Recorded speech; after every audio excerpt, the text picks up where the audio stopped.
दक्षिण बैहर में बॉक्साइट खनन का मुद्दा अब अपनों की जंग में बदल गया है, जहां एक और विधायक संजय उइके सड़कों पर उतरकर खनन का विरोध कर रहे हैं। वहीं आज बालाघाट में आयोजित एक संयुक्त प्रेस वार्ता में आदिवासी नेता और गोंगपा प्रवक्ता ने विधायक पर ही गंभीर सवाल खड़े कर दिए। आरोप है कि यह आंदोलन केवल कमीशन का खेल या जनता की संवेदनाएं बटोरने का स्टंट है। बैहर विधानसभा क्षेत्र के विधायक के द्वारा जो है वहाँ की बॉक्साइट खदान के विषय में जो है अभी एक माहौल बनाया गया। इस पर सबसे पहले मैं बोलना चाहता हूँ कि जो भारतीय संविधान के तहत जो है 332 के तहत जो आरक्षण मिला, जिसके तहत जो है हमारे संजय उइके जी विधायक बने, जब ये जीआर साइन हो रहा था तो हमारे माननीय विधायक महोदय जी किस अवस्था में थे, कहाँ थे, ये पता नहीं।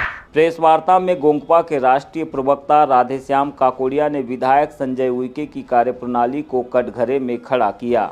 उन्होंने सीधे तौर पर आरोप लगाया कि जब खनन के लिए जीआर साइन हो रहे थे और सर्वे हो रहा था, तब विधायक और जनप्रतिनिधि कहां थे। काकोड़िया ने तंज कसते हुए कहा कि शायद बड़ा फंड या कमीशन न मिलने की वजह से अब प्रक्रिया पूरी होने के बाद विधायक संवेदना बटोरने के लिए विरोध कर रहे हैं। विधायक महोदय जी ने इसका मुद्दा उठाया, तब इसके बाद में हमको जो है इसकी जानकारी लगी कि इतना बड़ा जो है विस्थापन होने वाला है, और हम इसीलिए तो हम बोल रहे थे कि 47 विधायक जाते हैं, मात्र जीआर में साइन करने जाते हैं, गवर्नमेंट रेजुलेशन में साइन करने जाते हैं। और मुझे ऐसा भी लगता है कि जितने भी विधायक सांसद हैं ये बाद में आवाज़ इसीलिए उठाते हैं कि हो सकता है उनको कमीशन ना मिला हो, उनको पैसे ना मिले हो, उनको बड़ा फंड ना मिला हो, इसीलिए जो है आवंटन होने के बाद में, सारी प्रक्रिया होने के बाद में जो है वो आवाज़ उठाने का काम कि मिली भगत है इसमें कहीं ना कहीं नहीं। ये तो 100% श्योर है ना। यदि गवर्नमेंट कोई योजना बना रही है और क्षेत्र का विधायक से ना पूछा जाए तो मुझे ऐसा लगता है तो फिर विधायक होने का कोई मतलब ही नहीं है। भाई आप विधानसभा में हैं और आपके क्षेत्र का जीआर बन रहा है, हमारे चाहे जिला पंचायत सदस्य हो, चाहे जनपद पंचायत सदस्य हो, चाहे सरपंच हो, जब तक इनकी अनुमति नहीं ली जाएगी तब तक कोई भी जो है वहाँ पे सर्वे का कार्य नहीं हो सकता। यदि कोई निरीक्षण हुआ है, सर्वे हुआ है, तो जरूर जो है हमारे तमाम जो जनप्रतिनिधि हैं जो संवैधानिक पद पे हैं उनको जरूर इसकी जानकारी थी, लेकिन जनता को जो है गुमराह किया जाता है और लास्ट में जो है उनकी संवेदनाएं हासिल करने के लिए जो है ये बड़े बड़े आंदोलन में जो है शामिल होते हैं। वहीं भुवन सिंह कोर्राम ने बॉक्साइट खनन से होने वाले पर्यावरणीय विनाश पर चिंता जाहिर की। उन्होंने कहा कि ऐसे घने जंगलों में खनन की अनुमति देना कृषि, सेहत और आदिवासियों के साथ सरासर अन्याय है। वहाँ पर देख लीजिए पेशा कानून लागू है, 5th शेड्यूल एरिया है, उसके बाद में वन अधिकार अधिनियम लागू, सबको ताक पर रख दिया गया। एनजीटी के भी जो मापदंड है उसको भी पूरा उन लोगों ने बिल्कुल उसको किनारा कर दिया गया है। तो इस प्रकार से वहाँ की जैव विविधता जो है वो बहुत इम्पोर्टेंट है।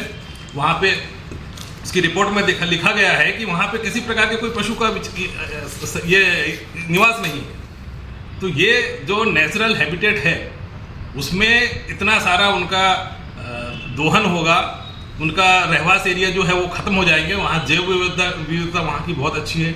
वहाँ पे ऑक्सीजन का जो संकलन उन्होंने की दिखाया है वो भी प्योरिटी बहुत अच्छी प्योरिटी है, और इन्हीं जंगलों से शायद हम लोग पूरे देश में अपने ऑक्सीजन की शुद्धता का पैमाना बताया जाए। उन्होंने मध्य प्रदेश विधानसभा में 47 आदिवासी विधायकों पर सवाल उठाते हुए कहा कि ट्राइबल एडवाइजरी कमेटी की मांग अब तक क्यों नहीं की गई। ये सारी चीज़ों का एक किनारा करके इस प्रकार से जो बिना वहाँ के आम सहमति के, वहाँ की जो ग्राम सभा की सहमति थी वो चाहिए था उस क्षेत्र में। जैसे अभी ककोड़िया जी ने कहा कि हमारे यहाँ ट्राइबल काउंसिल की जो एडवाइजरी कमेटी होना चाहिए वो है नहीं। वो क्यों नहीं रखी जाती, उसका कारण यही है कि जब तक उसका कानून है कि जब तक वो काउंसिल उसको पास नहीं करेगी जब तक सरकार कुछ नहीं कर सकती। इसलिए आज भी उसे एक्टिव करके रखा नहीं गया है। ये डिमांड हमारे 47 विधायकों को एक साथ मिलकर करना चाहिए था, लेकिन विडम्बना है कि हमारे जो आरक्षण के तहत जो 47 विधायक जाते हैं वो कि समाज को मिले आरक्षण से जाते हैं, लेकिन पार्टी में जब जाते हैं तो पार्टी के गुलाम हो जाते हैं। ये मानसिक गुलामी ही आदिवासी समाज को कहा जाए या शेड्यूल एरिया को तबाह करने में सबसे ज़्यादा जो कहना चाहिए सहयोग है, तो इन्हीं लोगों के कारण में ऐसा हो रहा है। राजकुमार नागेश्वर और महेश सहारे ने छत्तीसगढ़ की तर्ज पर बालाघाट में भी माइनिंग कंपनियों के सक्रिय होने का अंदेशा जताया। उन्होंने चेतावनी दी कि हजारों एकड़ जमीन उद्योगपतियों को सौंपी जा रही है और इसमें विस्थापन की प्रक्रियाओं का पालन नहीं हो रहा है। जो जल जंगल जमीन पे आश्रित होकर अपना जीवन निर्वाह करते थे वो बड़े पैमाने पर प्रभावित होंगे। उनको विस्थापन की सरकार ने अभी कोई प्रक्रिया का पालन नहीं किया गया। उनको कैसे विस्थापन करेंगे, उनको रोजी रोजगार के लिए किस तरह करेंगे, उनके जो वहाँ पर जो स्कूल हैं, वहाँ पर जो बच्चे अध्ययनरत हैं, उनके लिए कैसे व्यवस्था होगी, वहाँ पर हेल्थ का क्या होगा, विस्थापन की कोई प्रक्रिया अभी सरकार ने नहीं की है। और उसके पहले ये जो है अपना खनन की अनुमति इनको दे दी गई है और लगभग ये प्रक्रिया पूरी हो चुकी है, सिर्फ औपचारिकता बाकी है। लेकिन हम लोग जो है, हमारा जो संगठन है और हमारे तमाम उस बालाघाट ज़िले के जो आदिवासी जो हमारे साथी हैं, इनके साथ मिलकर हम लोग बड़े पैमाने पे, बड़े व्यापक स्तर पर एक जन आंदोलन इसको चलाएंगे। और जो सरकार की मंशा है कि जो पूंजीपतियों को जो खनन की अनुमति देगी, इसको जन आंदोलन के माध्यम से हम रोकने का काम करेंगे। पैसा एक्ट के तहत जो ग्राम सभा होनी थी वो भी नहीं हुई। किसी प्रकार की जो है वहाँ किसी से सहमति नहीं ली गई। मनमानी सरकार जो है आदिवासी को वहाँ से बेदखल करने की योजना बना रही है। तो ग्राम सभा में जो ताकत दी गई है पैसा एक्ट के तहत आदिवासी समुदाय के रक्षा के लिए, जल जंगल जमीन की रक्षा के लिए बनाया गया है, लेकिन ये कोई कानून की वहाँ जो है पालन नहीं हो रहा है। अगर ये कानून का पालन नहीं हो रहा है तो हम भी न्यायालय की शरण में जाएंगे।